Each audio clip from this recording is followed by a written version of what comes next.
Le chapitre L'Islam, pouvoir, sociétés et cultures au sein de l'Empire arabo-musulman constitue le deuxième chapitre du programme d'histoire de cinquième. La grande mosquée de Damas était considérée en son temps comme une des merveilles du monde musulman en raison de son architecture et de son décor. Du haut du minaret, le muezzin appelle à la prière. Les musulmans se rendent dans la mosquée pour suivre la prière de l'imam en face du mur de la Qibla qui indique la direction de la Mecque. Ce bâtiment montre bien le lien entre les religions car avant d'être une mosquée, ce lieu était une église. On retrouve d'ailleurs encore la tombe de Saint Jean-Baptiste qui est considéré comme un saint par les chrétiens et les musulmans. La problématique du chapitre est la suivante.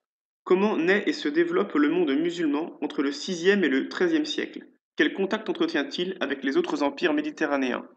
Mohammed affirme avoir reçu la parole d'Allah lui demandant de devenir le prophète d'une nouvelle religion monothéiste, à savoir l'islam.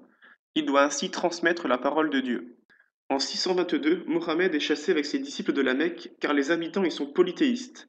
Il part se réfugier à Médine. C'est l'hégire qui marque le début du calendrier musulman. En 630, Mohammed reprend la Mecque à l'aide d'une armée et fait interdire le polythéisme. En 632, il décède et la plupart des Arabes sont désormais devenus musulmans. Il existe trois grands textes de la religion musulmane. Tout d'abord, il y a le Coran qui évoque la parole de Dieu et les règles morales et juridiques de l'islam. Ensuite, il existe les hadiths et les siras qui composent la sunna qui évoque les grandes pratiques religieuses des musulmans. Il existe cinq piliers à l'islam: la profession de foi, la prière, l'aumône, le ramadan et le pèlerinage.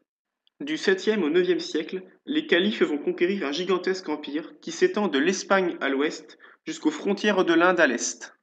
Dans les territoires occupés par l'empire arabo-musulman, les populations se convertissent à l'islam et on voit apparaître dans les principales villes des mosquées et des souks. L'empire arabo-musulman est dirigé par un calife qui est à la fois un chef politique, religieux et militaire.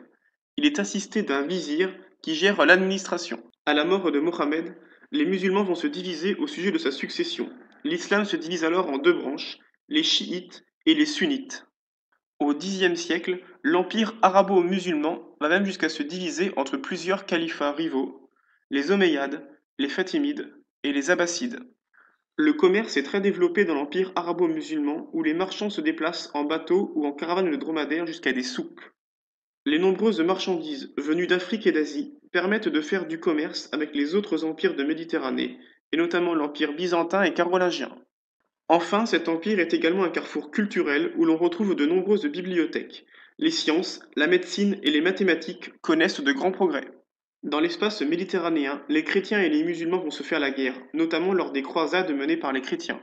Les musulmans se défendent en appelant au djihad. Progressivement, l'empire arabo-musulman perd du terrain.